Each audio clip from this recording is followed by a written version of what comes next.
Hey guys, Assalamualaikum. It's me Nina and welcome back to Nina Story. Sebut je pasal scam, macam-macam kes yang pernah terjadi dekat dunia ni, termasuklah dekat Malaysia juga. Kalau dekat negara kita ni kan, kes famous pasal scam ni adalah tentang panggilan daripada Bukit Aman lah, daripada daripada LHDN lah, dan macam-macam lagi. Taktik diorang ni akan selalu berubah kalau perbuatan diorang tu dah mula terkantoi. Yang paling Nina geram tu kan, bila kebaikan kita tu dimanipulasi oleh orang lain ataupun orang ambil kesempatan atas kebaikan seseorang. Contohnya macam cerita hari ni, mengaku pesakit kanser sebab nak dia orang je. Dia pun buatlah crowdfunding sebab nak kumpul dana untuk membantu rawatan dia. Tapi sebenarnya dia nak gunakan dia orang untuk hidup senang. Sebenarnya kan orang macam ni bagi Nina, dia orang ni ada sakit mental tau. Sebab sanggup tipu orang ramai dan nakkan perhatian. So hari ni ada 3 story yang Nina nak kongsikan dengan korang tentang scammer kanser. Jadi macam mana cerita dia? So without wasting any time, let's get started.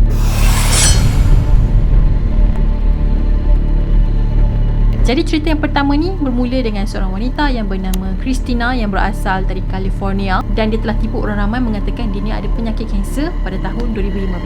So dia scam orang ramai, dia kata dia ni ada penyakit kanser payudara dan memerlukan rawatan. So dia akan post lah dekat Facebook dengan gambar-gambar dia yang berkepala botak. Kononnya dia nak bagilah kesedaran kepada orang ramai yang kanser tu wujud, dan dia adalah salah seorang daripada pesakit kanser. Bila dia selalu post pasal kesedaran kanser dengan kepala dia yang berkepala botak tu kan, jadi makin lama orang mula percaya tau. Biasanya orang yang selalu mendapatkan rawatan kemoterapi ni kan, rambut-rambut diorang ataupun bulu-bulu yang dekat badan ni akan mula gugur. Jadi bila orang tengok gambar-gambar Christina dengan kepala dia yang botak tu kan, orang akan fikir okey, dia ni adalah kesan daripada radiasi semasa dia menjalani kemoterapi. Tapi sebenarnya bukan dia jalani kemoterapi pun, dia sendiri yang shave kepala dia. Pada masa yang sama, dia akan selalulah menceritakan kehidupan dia yang merupakan seorang ibu tunggal. Nak lagi gempak, dia tambah lagi sos untuk penyedap rasa cerita dia tu lah. So dia pun tulislah surat untuk anak-anak dia. Jadi bila dia dah mati nanti, anak-anak dia boleh baca surat yang dia tulis tu. Habis kalau dia post benda-benda tu kat Facebook dia, orang ramai yang baca, siapa je tak rasa kesian kan dengan kehidupan dia. Christina ni tipu orang ramai, bukan dia ada satu penyakit kanser je. Nak nampak drama dia ni betul-betul real, betul-betul menjadi, dia cakap lah yang dia ni ada beberapa kanser, antaranya macam kanser cervix, kanser buah pinggang dan juga kanser rahim. Dia cakap juga yang hidup dia dah tak lama, tinggal beberapa bulan je untuk dia hidup. Tapi perangai busuk dia terkantoi apabila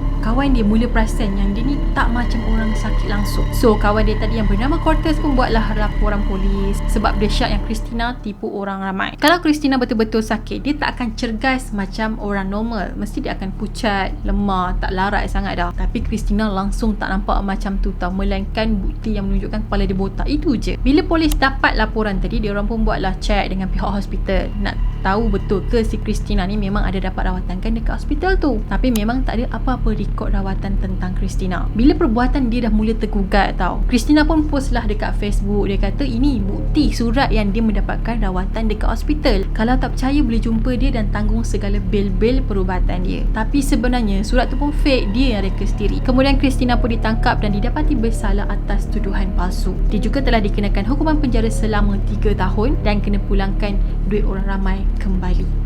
Itulah, tak ada penyakit kanser, mengaku ada penyakit kanser. Padahal orang yang ada penyakit kanser ni kan sakit nak mengaku dia tu ada penyakit yang membunuh ni tau. Tapi dia senang-senang je menipu, kata diri dia ada kanser dan minta duit daripada orang ramai sebab dia nak hidup senang. Memang selfish. Okay, next story.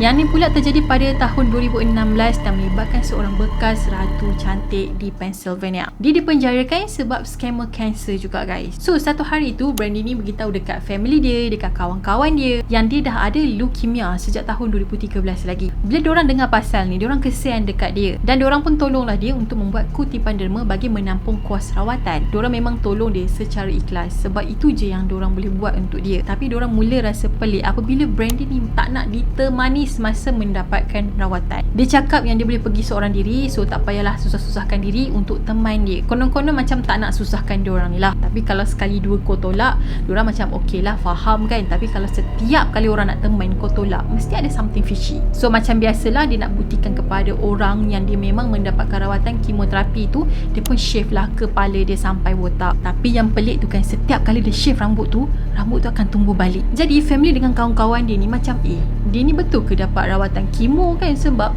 Bila rambut dia botak, tak lama lepas tu rambut dia akan naik. Jadi diorang pun call lah pihak hospital untuk mendapatkan maklumat tentang Brandy. Betul ke Brandy ni memang dapatkan rawatan dekat sana? Tapi yang mengejutkan, pihak hospital kata yang diorang tak ada pesakit ataupun rekod yang bernama Brandy yang mendapatkan rawatan kanser dekat sana. Akhirnya Brandy ni pun telah ditangkap oleh polis atas tuduhan menipu dan telah dikenakan penjara 2 hingga ke 4 tahun. Brandy juga telah menerima duit kutipan derma sebanyak $30,000 daripada orang awam, dan duit-duit itu juga ada sebahagian daripada orang yang pesakit kanser yang derma dekat dia juga. Jadi macam diorang ni nak support each other. Jadi orang anggap perbuatan Brandy ni agak keterlaluan, dan kemudian gelaran Ratu Cantik ke atas dia pun ditarik. Bukan tu je, semua duit yang dia dapat tu dia kena pulangkan balik kepada semua mangsa-mangsa dia. Dapat gelaran Ratu Cantik, tapi itulah perangai pula tak berapa nak cantik. Okey, kita akan teruskan kepada last story.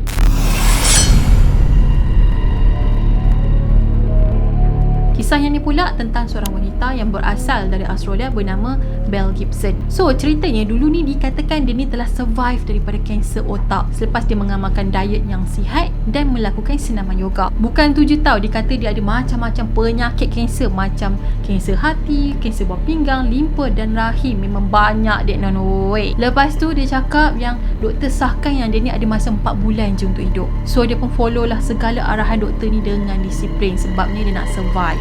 Tapi baru beberapa bulan dia dapat rawatan dekat hospital, dia kata dia keluar dari sana sebab dia tak tahan. Dia kata semakin lama dia ada dekat hospital, dia jadi semakin sakit sebab suasana dekat sana tak mampu menyembuhkan dia. Dia pun cubalah alternatif yang lain untuk menyembuhkan diri dia dengan cara memakan makanan yang organik, vitamin dan juga ubat homemade daripada alam semula jadi. Tak lama lepas tu dia perasan apa yang usaha yang dibuat selama ni membuahkan hasil. Hasil dia apa? Dia bebas daripada kanser. Korang bayangkan kanser dia yang macam 5-6 jenis tadi tu boleh hilang macam tu je. So, cerita dongeng dia ni membuatkan pesakit-pesakit kanser yang lain percaya yang penyakit diorang juga boleh sembuh macam Belle. Belle ni sebenarnya agak famous juga tau, sebab dia ni merupakan seorang usahawan dan juga pengasas kepada apps The Pantry. Bukan tu je, dia selalulah share journey dia dekat Instagram dan bagi kata-kata semangat kepada orang yang ada penyakit kanser. So, beribu-ribu followers dia ikut resepi kesihatan dia, cara hidup dia dan bangga dengan dia sebab Belle ni boleh bebas sepenuhnya daripada kanser. Bukan tu je, apps yang dia